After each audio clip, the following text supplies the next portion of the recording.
Seed to Plate, we're passionate about growing vegetables, and we want as many people as possible to get into growing at least some of their own food. Now, look in a lot of gardening textbooks, and the whole process of growing your own veg can look incredibly complicated. It really doesn't need to be. And what we're going to do now is take you through the core principles of Seed to Plate, which are all about making veg growing as easy and as accessible as possible.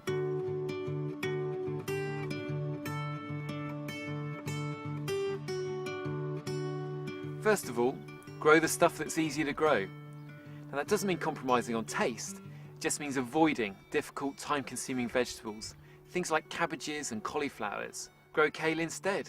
Taste is very similar, but it's much easier to grow and it's far more productive. Or how about this Swiss chard? Yes, these need a bit of tidying up now, but that's because they've been growing right through the winter. I've been picking leaves off these plants since August last year, and now it's April.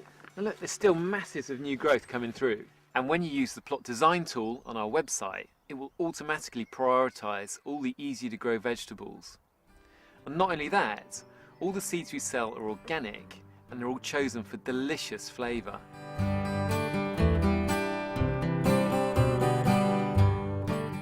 The second thing is not to take on too much.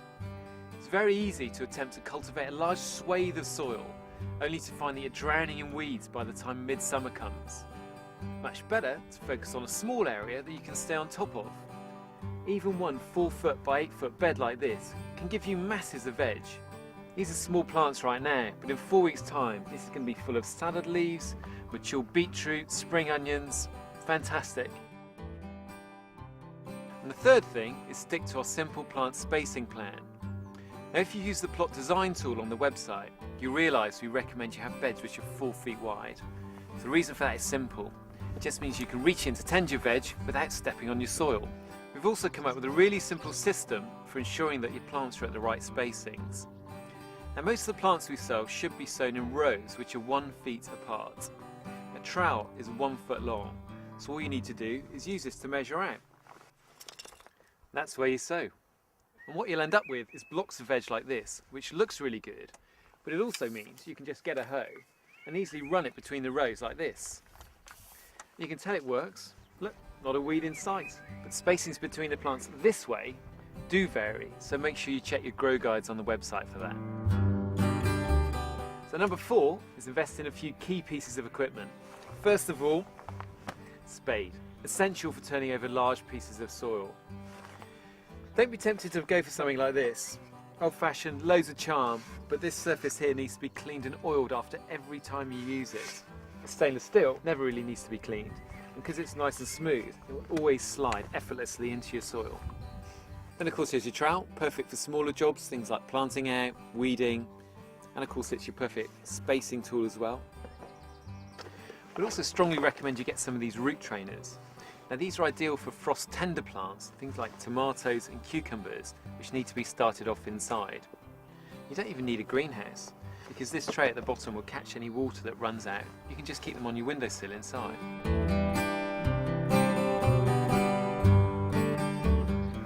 We also use these gutters an awful lot for sowing. We've got incredibly stony soil here, which can smother young seedlings.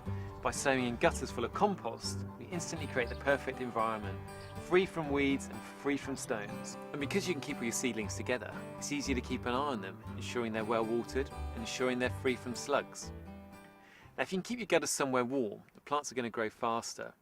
Greenhouse or plant house is ideal, but anywhere outside is fine as long as there's lots of sun. Next to a south-facing wall is good if you've got one. Then after a few weeks, once your seedlings are grown, these gutters make them really easy to transplant to the final growing site.